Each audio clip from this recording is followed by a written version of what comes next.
everyone! Welcome back to Dream Daddy! We're on our second last date with my boy, Robert! It's Robert! Yay! I'm so excited! I'm like, oh my god, everybody voted for Robert! That's my favorite dude! I don't remember what this last date with Robert is like, but I'm trusting my inner memory to know what choices are right. I haven't spoken to Robert since that night we drove out to his thinking spot. He seemed unusually somber then. Like, more so than the usual amount of somber that Robert is, which is already a lot. I've been thinking about him and hope he's doing okay, but I've been a little reluctant to reach out to him. Why? Mystic! Hey, Mystic. Guess who's getting their drink on tonight? I take a look at my dad book messages. There's a flurry of them from Robert. Guess it's you. Also me, but mostly you. Yeah, dude, right now? Why? Right now? I type back to Robert. I can't right now. Rain check. Oh, I can't right now. Rain check? Not now, later. Seriously? Advance notice? Yeah. 8 p.m. Jim and Kim's? Sure, man. Not that I'm unappreciative, but I think this is the first time that Robert's given me more than an hour's warning before hanging out. Wow. Amanda! Amanda pops her head into the hallway, music I don't recognize blaring from her room. What's up? I'm hanging out with Robert later tonight. My boy! Okay, cool. Robert, who is my friend. I have friends! I'm happy for you, Dad. What? I just realized something! I'm not using my Dream Daddy model! That was the whole point of the Dream Daddy— Hang on, I gotta change my clothes. Hang on. I'm indecent. I forgot! Don't worry, guys. I'm back. I got the right outfit. I changed. We're good now. I'm happy for you, Dad. People enjoy my company, Amanda. Aww. Dad, I'm so happy for your continued development as a human being. What are you listening to? Sad shit. Sad shit? Amanda, language. What would Grandma think? I don't give a fuck anymore. What? What would Grandma think? Well, I don't think she cares for the Smiths that much, but I figure if we start her off on meat is murder, she'd ease her way into it. No, honey, the language. Oh, she'd hate that. Just promise me you'll lighten up a bit. For Grandma. Amanda goes back into her room and turns up the volume to her sad shit. Oh no, that means she's sad. Maybe I should have said I don't give a fuck, but that sounds aggressive. I didn't want to say that.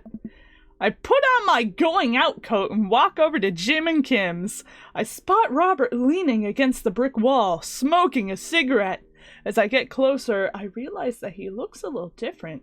Cleaner, I guess. Wow, you cleaned up just for us. Thank you, Robert. It actually seems like he's combed his hair and his clothes are less wrinkled than usual. Why do I always like the dirt bags? You want to guess who my favorite character is from Stardew Valley? I bet you can guess from looking at Robert. Hey. You take a shower just for me? I'm working on my relationship with existence. We both stand there for a second and don't say anything. Oh no. Robert. Robert finishes his cigarette and abruptly goes inside. I follow him. Okay. By the time I get inside, Robert's already at the bar ordering 2 whiskeys. I spot a booth in the back and claim it for us. Robert slides in and hands me a glass. To you, to us, to toast? I'm gonna save. To us? Here's to us, and all the property damage and petty larceny that we may commit tonight. We clink whiskeys, I watch him sip his, rather than his, what? Huh? Oh, I forgot the comma. Anyway, we should go back anyway, because, that might not have been the best choice. To you? Here's to your continued existence. Whoa, he loved that! We clink whiskey as I watch him sip his, rather than his traditional approach of slamming the whiskey back as quickly as possible. Oh, you're sipping. So what's the plan for tonight? Hit some of the other bars, maybe grab some pizza. I think that'll kill some time before we go burn down that old abandoned house in the woods. It's Mary! I thought that was me! It's definitely not as fun if it's abandoned. Hey. Mary pops over to the back of the booth, a glass of wine in her hand. She punches Robert in the shoulder. Where was my phone call? Hey. Sorry, figured you were busy sinking your teeth into some poor sap. I am. He's right here. I look around at the booth to see a guy sitting across from her. He waves meekly. Come on. You replacing me with the new kid? Mary, I could never replace you, whether I wanted to or not. Mary leaves her booth and slides in next to Robert. The guy she was sitting with looks mildly relieved. She eyes Robert's clean-pressed clothes up and down suspiciously. What, do you got a court date coming up? He does. He looks handsome. He'd never convince the jury. I'm gonna save and say he looks handsome. He looks handsome. I think he cleans up nicely. Oh my. Whoa! He fucking hated that! Oh my god! I just wanted to compliment you! No! I'm sorry, Robert. I'm sorry. Would you prefer he'd never convinced the jury? He would have had to shave first. Of course that's what you prefer! Seriously though, what's up with you? Robert stares down at his drink, suddenly looking serious. It's happy. Doctor says it's cirrhosis of the liver. I told the old bag of bones to quit with the sauce, but it's all he's ever known, especially since Ma's gone. That's why I invited you out tonight. Just didn't want to be alone. Oh, come on! Mystic, don't be an asshole. You know the one thing Robert doesn't joke around about is his pappy. Whoops! Oh no! They're giving him 2 months. I gotta help him straighten out his affairs. Robert, I'm so sorry. Robert takes a long look at his whiskey, eyeing it in the dim glow of the bar's lights. I look at his life, then I look at mine. And I know history is just doomed to repeat itself. Oh my god. I'm just kidding. He's retired with his new girlfriend in Acapulco. They watch the sunset every night. Probably screw like donkeys. Wait, aren't there what? Wait, aren't rabbits the ones who screw a lot? Oh, sorry. Didn't realize you were an expert on which animals screw a lot. Please stop saying the word screw. Robert finishes his drink and slides it away from him. He gets up out of the booth. Me and Mystic are gonna hit the bricks. You coming with? Mary casts one last glance at the sad sap she's been hunting and downs the rest of her wine in one gulp. Oh no, Mary's coming too? This place is dead anyways. Oh no. We exit the bar and find the typically empty street filled with a small crowd of people. At the front is a guy with a really deliberate attitude and bad posture. He carries a lantern and he shines up at his face for dramatic effect. What's going on? Looks like it's one of those walking ghost tours. They do that in this part of town all the time. I've always wanted to do one of those. You know all the stories are fake, right? Pretty much all of my stories are fake. This is research. Robert makes a beeline towards the back of the group. He turns around when he notices that I'm not following him. Come on! We can't just crash it, can we? Don't be such a square, Mystic. Just act like you belong. Robert slides up to the tour group. I reluctantly fall into step behind them. Well, here goes nothing. Hey! Oh no! It was in this place in 1694 that the most infamous witch trials were held. To date, we don't know if the people burned at the stake were actually witches, but it's widely reported that their ghosts still haunt this hapless dive bar to this very day. It was actually 1692. What? And the site was over by the coffee shop down the road. I'm sorry? Who are you? Daniel McSturgis, ghost historian. Oh my god. And this is my colleague, Dr. 80s reference, 90s reference, 2000s reference, contemporary reference. I'm gonna save.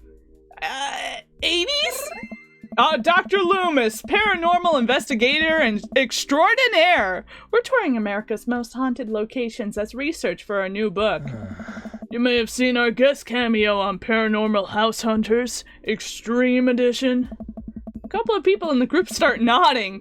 Man, Robert's good at this. Master Quill. Are you guys part of the group? I don't remember seeing you at the stop.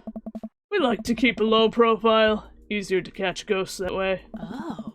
They've definitely been here. Been standing next to them the whole time. Thank you, random lady who I do not know. As I was saying, the epicenter of paranormal activity can be found at the Coffee Spoon, over there. The man who runs it has been plagued by hauntings since he signed the lease. Damn near driven him mad. But whatever you want to say is cool, I guess. It's your tour. Man, didn't know that about Matt. Wait, Robert's making this up. The rest of the tour group listens intently to Robert's every word. I think the tour guide can tell he's losing the group. He seems to be getting flustered. Thank you for your contribution and knowledge, Mr. McSturgis. Let's move on to the next haunted location. Robert, Mary, and I follow the group down the street. The tour guide's shirt is cool. Yeah, everyone in the group gets one if we make it to the final location. I turn to Robert and grab him by the shoulders. I need that t-shirt. Well, guess we're in this for the long haul then. Just follow my lead. Don't arouse too much suspicion and we'll have cool ghost shirts in no time. Cool ghost shirts? Our group arrives at an old decrepit colonial-style house. Hey! A quick pause in the tour. My name is Quinn, but most people on the ghost tour circuit call me Tour Master Quinn. I'm a DJ, trivia master, and part-time actor. Hey! I do private ghost hunting events, birthday parties, MC bar mitzvahs, and perform traditional vaudevillian mime work. Tour Master Quinn gives out headshots to all of us. His resume is on the back. Stage combat experience. Anyway, here's a little bit of history for y'all. This was the home of noted American author Dorothy Pembridge, whose prose was widely popular in the late 19th century. It was in the attic of this very home where she wrote such classics as The Diaries of a Victorian Mistress, Lazy Fitzwilliam's Courtship, and The Ghost of the Sea Captain Reginald Barclay.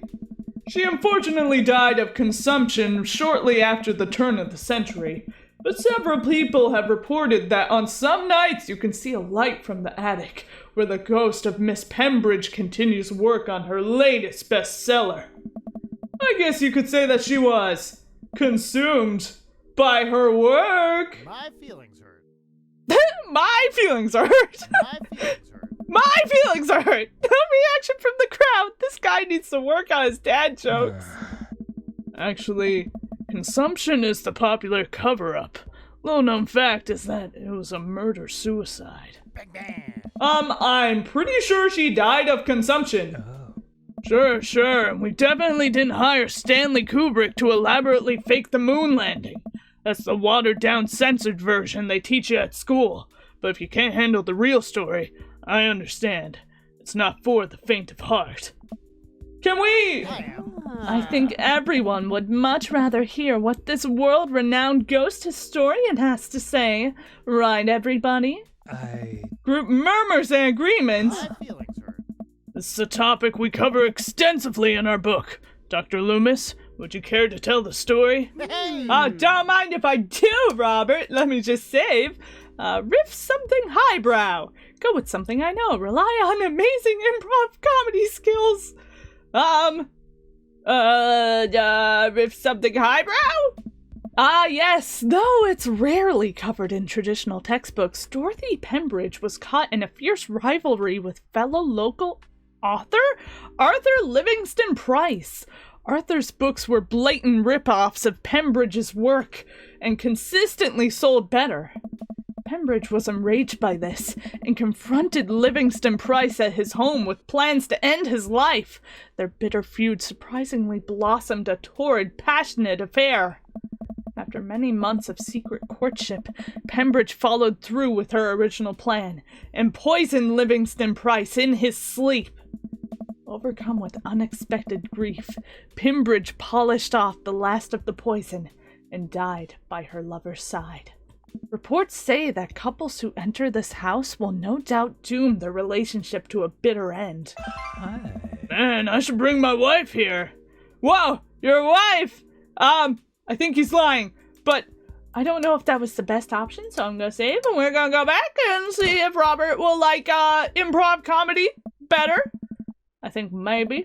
Oh, sorry, I just reloaded the save I just made. My amazing improv comedy skills. I try to remember something.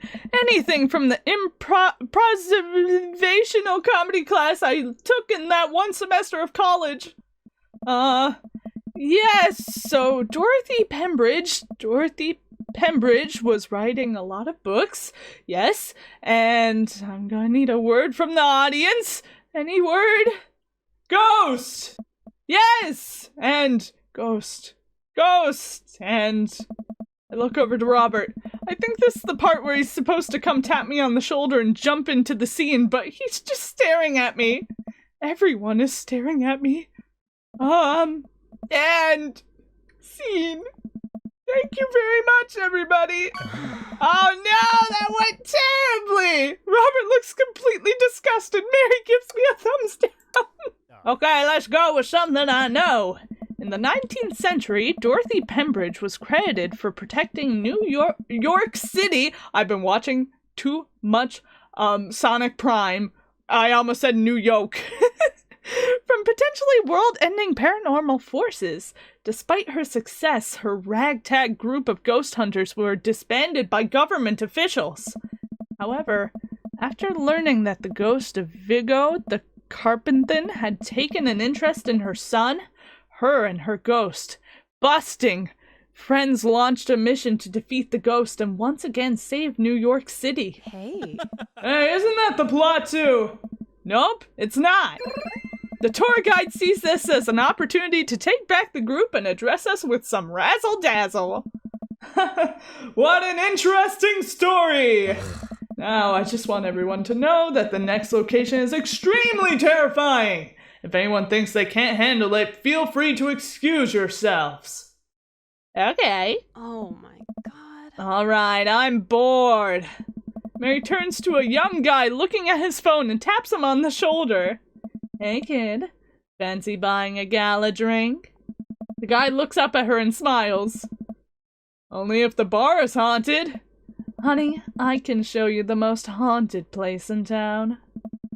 I think I could exorcise your demons, if that's what you're looking for. Whoa! Don't write checks your dick can't cash, kid. His eyes go wide. Mary salutes me and Robert. She suddenly pulls me into a hug and murmurs into my ear. When you've known Rob for as long as I have, you know when something's wrong. Keep an eye on him for me tonight, okay? Okay. Sure, Mary. Good man. Mary pats me on the back and pulls away. She takes the guy's hand and leads him down the street. Ooh, Mary. Take it sleazy, fellas. God help that poor soul. Mary or the kid? Both. Both! Our last stop! This burial ground is such a hotbed of horrifying paranormal activity that I'm not even sure where to begin. There's the wailing ghost of Wharf Man, the vampire of Maple Bay, the children of the moonlight. What about the Dover ghost? By this point, the tour guide is clearly irritated with us. That master quiz. What about it? Oh, nothing. I just think it would be a crime to come all the way out to the cemetery. the actual origin of one of New England's most notorious paranormal entities, and not even mention the infamous Dover ghost. That's not a real thing. That's absolutely not a real thing.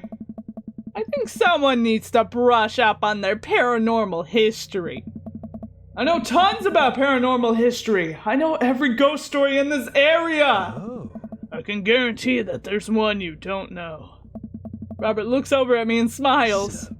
Would you folks care to hear the tale of how Loomis and I met? No! The entire group shushes the tour guide! Okay, fine, tell the story. Well, it was a dark and stormy night. I wasn't always a paranormal investigator. Way back when, I was just a Bible salesman, traveling grifter, carnival barker. I was a traveling grifter? Oh, he loves it. Moving from town to town, always looking for my next mark. It wasn't an easy life, but I had fun. Taking from the rich, giving to the poor. Actually, also taking from the poor. I had a shaky moral foundation. I happened upon the quiet town of Maple Bay, quite by accident, but little did I know that this city has a dark side. Now, about the same time, I was just starting out as an apprentice to a rather famous ghost hunter who was an old family friend of mine. I carried the equipment, operated the EVP machine, all that. Wait, Yes? who was the famous ghost hunter? Well, I don't like to name drop, but Georgia Mathers. The tour group gasps. That's the good stuff. Georgia Mathers? She's a legend! You know of her? Knew her. Amazing woman. Died mysteriously. Miss you, Georgie. Anyway, we were in Maple Bay investigating some reports of strange lights and sounds coming from the cemetery late at night. Now, we had been warned by this old crypt keeper that this place was highly dangerous, but Georgia was never one to shy down from an adventure. We camped out in the center of the cemetery for 3 nights straight. We endured your so-called wailing watchman. Wailing ghost of the wharf man? Whatever, your stupid vampire was just a teenager in a mask, but the ghost man. Tell him, Loomis. So there I was, just walking back to my hotel after a long day of selling Bibles, working a couple of short cons, running a dunk tank. I'm gonna say, accidentally clicked out the screen. I'm gonna say, working a couple of short cons. Oh shit, I should have saved. Oh no, this will not do. This will not do. He doesn't love it. He doesn't love me. This will not do. Hey! This will not do. This will not do. This will not do. And just like that, we're back in a flash. I was running the dunk tank. I'd finally worked my way up from ticket taker to dunk tank technician. I sat on the stand for hours on end and nobody could ever hit a target. Trade secret. It was rigged. We didn't use actual water. Anyway, after a long day of yelling myself hoarse, I found myself walking past this very cemetery. Now, I was never a very superstitious man, but something seemed off. I could hear some sort of commotion happening deep within the graveyard, and I felt compelled to investigate. Thank God you did. Whoa. I'm gonna reload. I don't think that was right. He didn't like it. He didn't like it. He didn't love it. He didn't have no reaction. I'm gonna say I was selling Bibles, and we'll see how well that goes. Saving souls and selling Bibles. Also saving a couple of Bibles, but never selling any souls, except my own. But that's another story. I lean over to Tourmaster Quinn. Want it back in a fiddle competition. Okay. I should follow my story then. I should follow my story, because that's what Robert likes. Okay, I'm gonna follow my story. I thought mix matching it would be funny. Classic pigeon drop scam. Putting out feelers for a rip deal. I was going to steal a baby, probably. Would have made me rich. I found myself walking past this very cemetery. And we said that? And thank God you did. Georgia and I were conducting a seance in the mausoleum. At first, things were pretty normal, but after an hour, everything went south. Playing back the EVP meter, we were able to hear a single word. Huh? Run. Hey. The air suddenly went cold. Something was very, very wrong. I just knew we weren't alone. We started to hear this faint, distant scraping noise, like something being dragged across the ground. It got louder and louder, until it was deafening. Some kind of demented howl. And then I felt it. Something, grabbed my ankle. Robert has the whole crowd hook, line, and sinker. You could hear a pin drop. I've only cried twice in my life. Once was at the birth of my daughter. The other was when that thing started dragging me. I wasn't sure where it was taking me, but I knew it was no place I wanted to go. I was sure I was going to die. The moment I crossed the gate into the cemetery, I heard this god-awful screeching. I ran into the mausoleum just in time to see a man being pulled across the floor by... God, to this day, the mere thought of it ties my stomach into knots. It looked like a man, but like... I glanced at Robert. Someone who didn't know what a man was supposed to look like tried to put one together. The arms were too long. Its eyes glowed red. It was like a walking shadow. What'd I do? What any good person would do. I lunged for... Shoot, what was his fake name again? Dr. Sturgis... wait, not Dr... Daniel. Daniel. I grabbed his hand and entered into a tug of war with the unholiest of forces. I thought I was going to be torn in half. But I had God on my side. The pocket Bible I always kept on me fell out of my shirt pocket, and to this day I can remember what passage it opened up to. Whoa! I don't know nothing! Let's say, Leviticus? And if thy obligation be a meat offering baken in a pan, it shall be of fine flour, unleavened, mingled with oil. Not exactly relevant, but true. I have no idea where Robert pulled that verse from. Okay, we should try again. He didn't love it. He didn't like it. I won't have it then. I won't have it. No Leviticus. Okay, I had God on my side.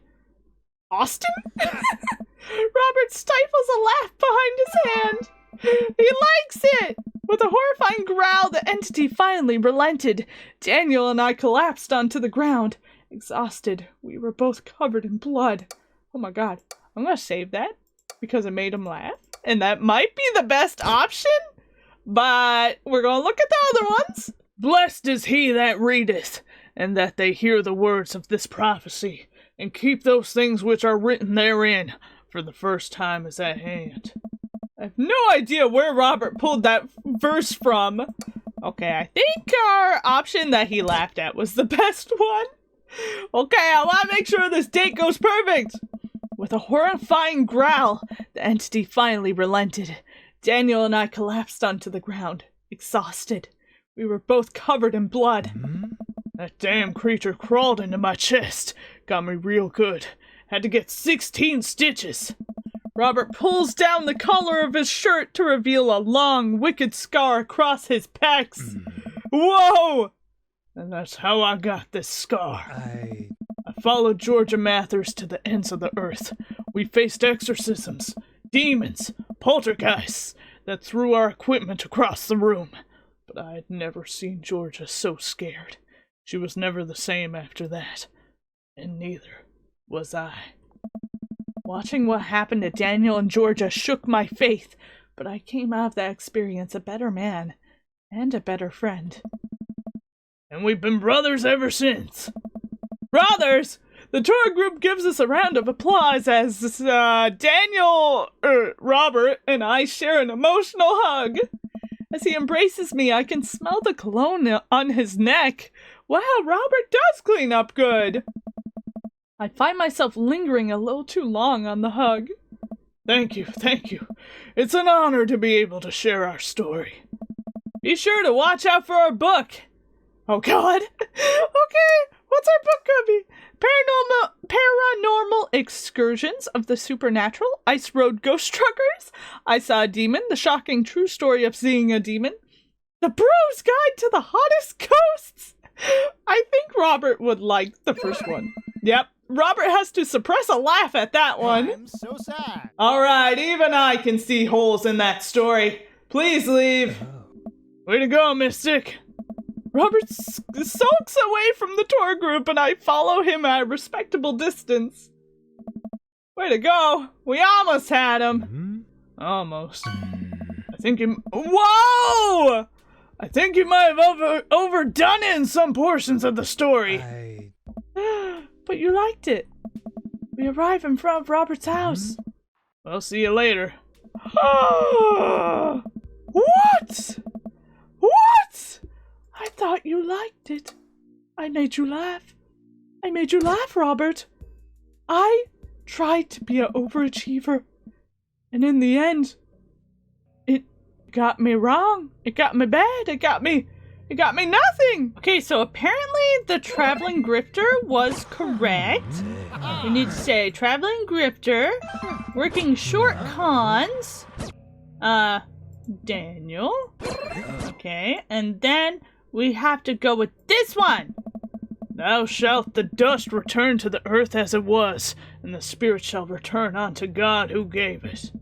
I have no idea where Robert pulled that verse from. Ah, he loves that one. Okay, got it. Okay. Yeah, we're covered in blood. Yeah, and it got Daniel. Yep. Okay. Oh, they seem to have bought it. Thank you. It's an honor to be able to share our story. Be sure to watch out for our book. Our book, Paranormal Excursions. Robert has to suppress a laugh at that one. Well, I think you both definitely earned your t-shirts. Yay!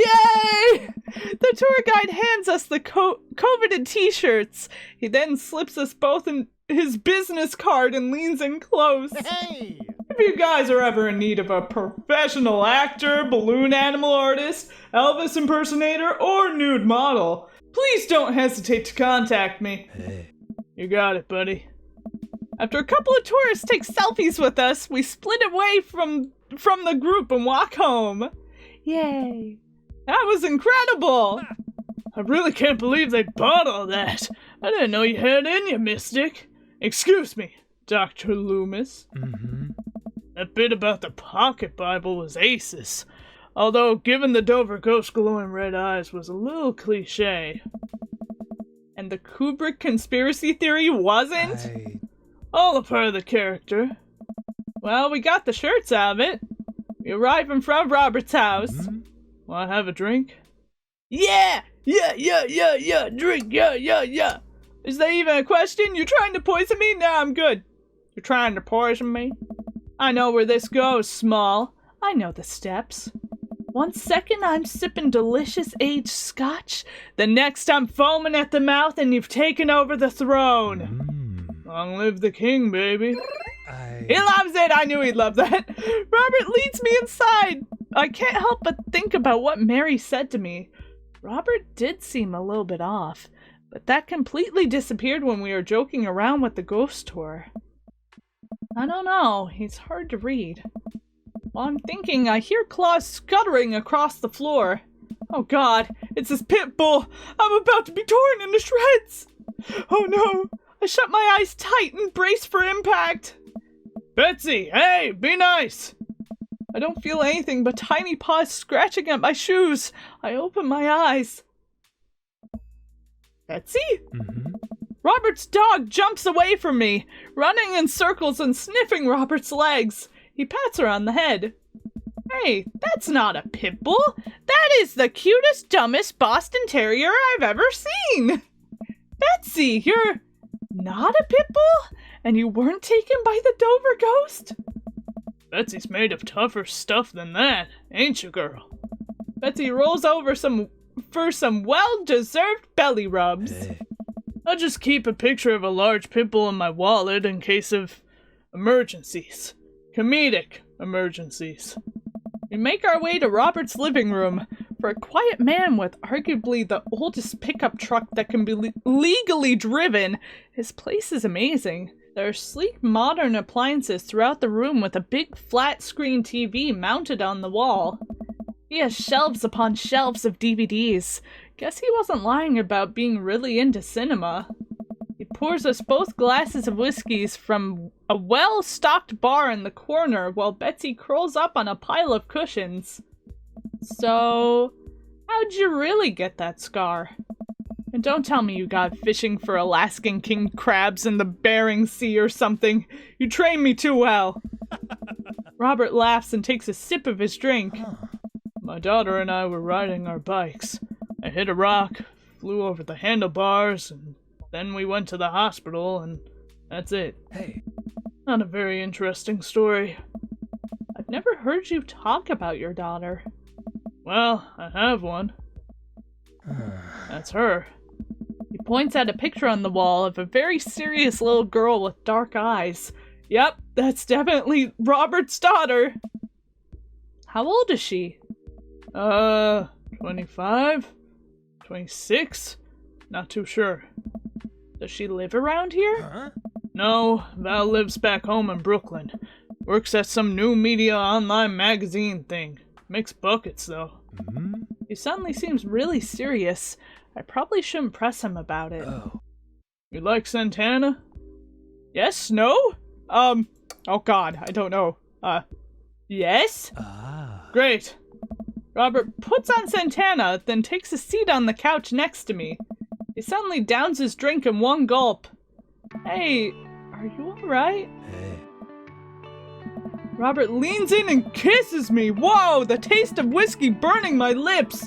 I'm surprised at first, but slowly relax into his arms. He pulls away slightly, his lips barely brushing against my mouth. Whoa! I am now. I can't say anything, at best managing a sigh. Robert leans in again. Whoa! Whoa! Whoa! Whoa! Whoa! Whoa! Whoa! What is happening? I don't know if I want to read this. You can read it. Here, your turn. Your turn. You read it. You read it. Have you read it? Did you read it? Okay. I just... Wait. It's not that. Robert bites down. Whoa! Whoa! Whoa! Stop! Robert stiffens up and pulls away. No biting? No, I'm more than okay with that. Okay. Hey. Something's up. Robert runs a hand through his hair and looks away. I'm fine. I've just been kind of stressed out. Tired. Not a big deal. Ooh, push it! I'm gonna push it. I'm gonna push it. I'm gonna push it.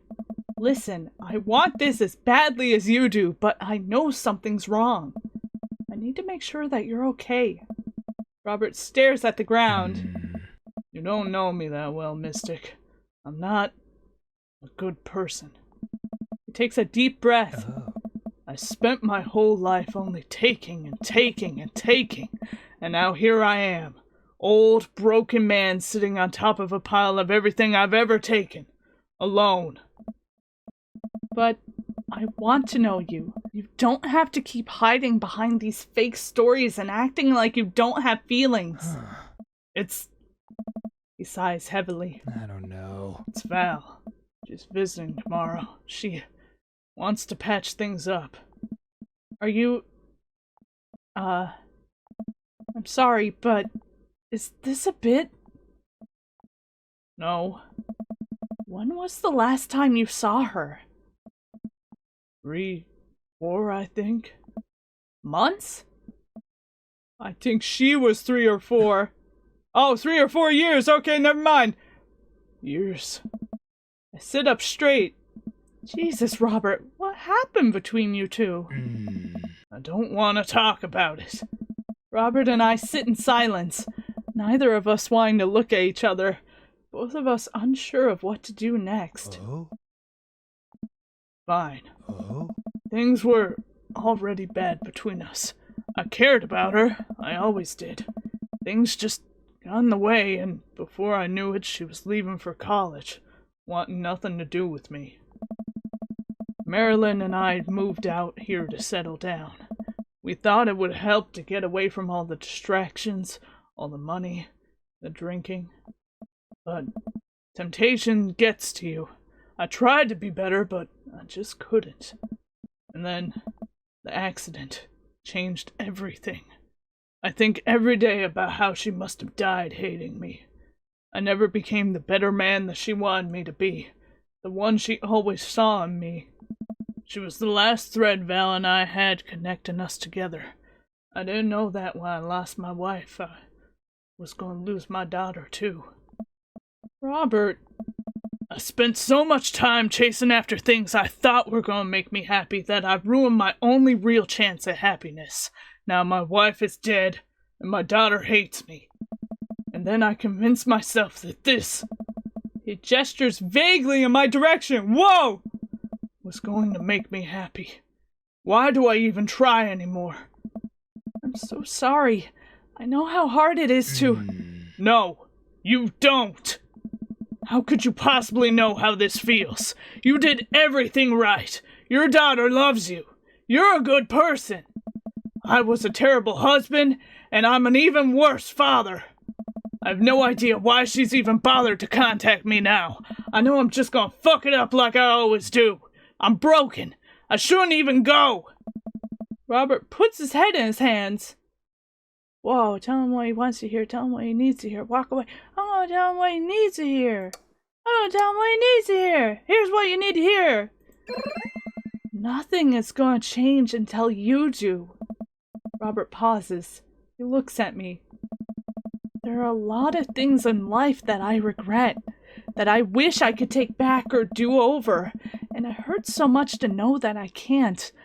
But what I can do, and what you have the privilege of doing tomorrow morning, is to wake up and try to be a better person than you were the day before.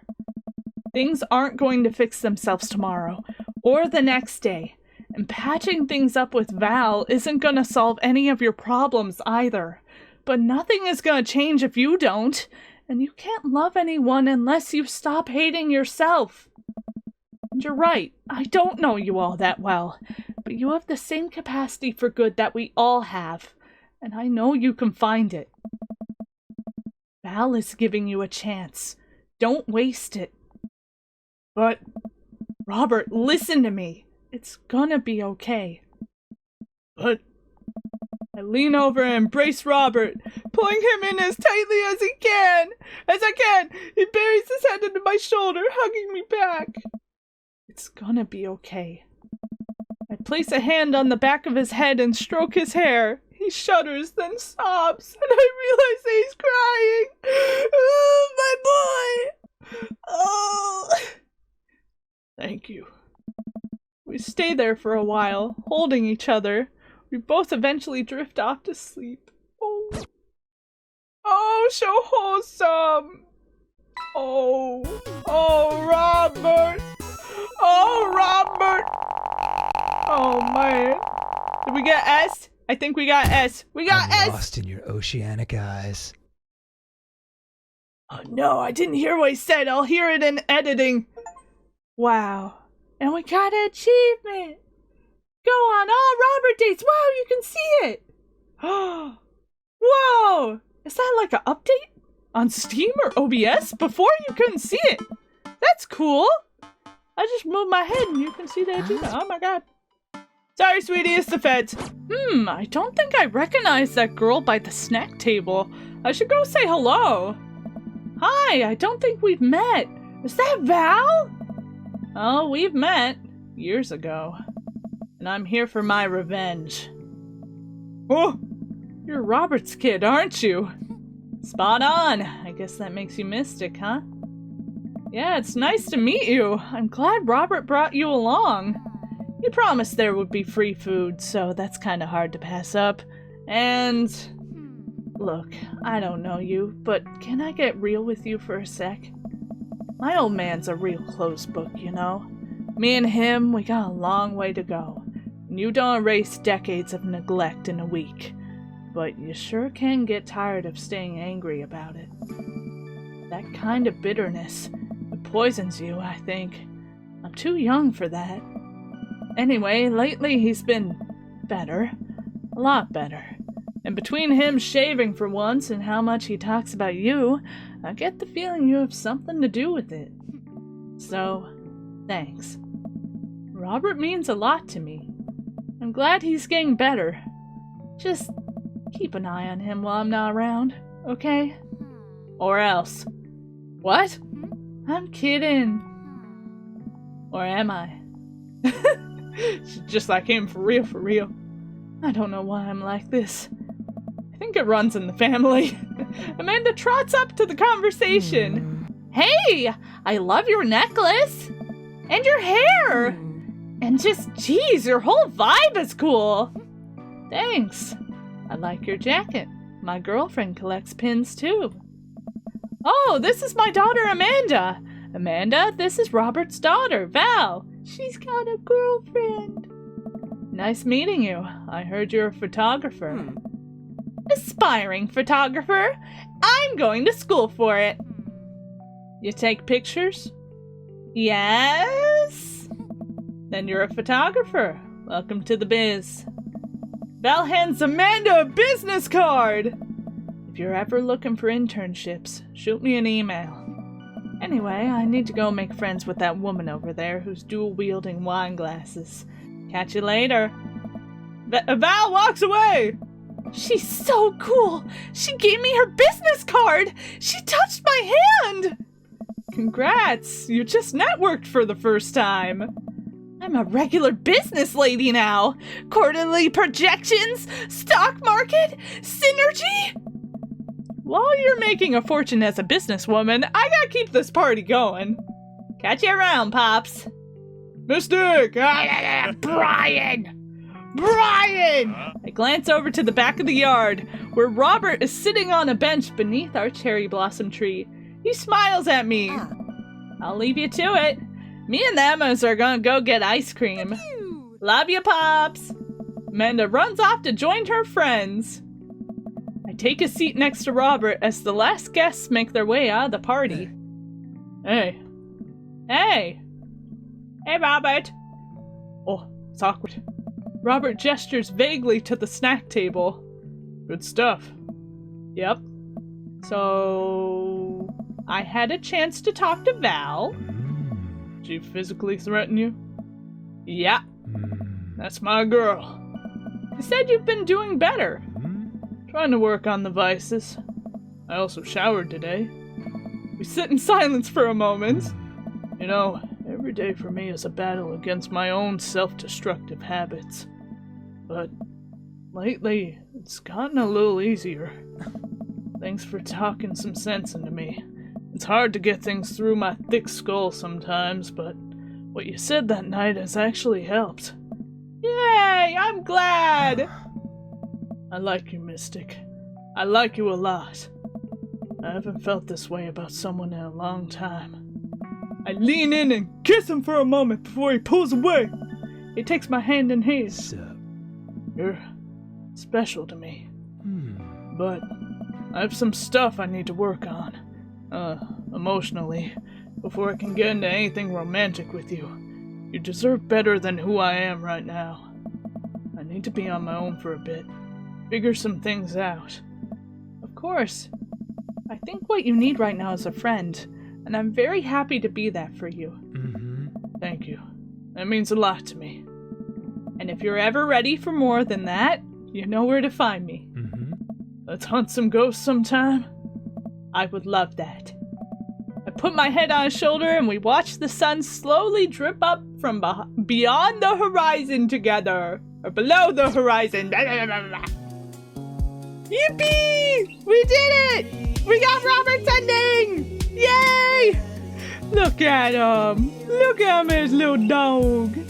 Now in the next episode, it'll be the last episode of Dream Daddy, which should hopefully be out in a reasonable time. So thank you guys so much for watching The Last Date with my favorite dad of all time in this game.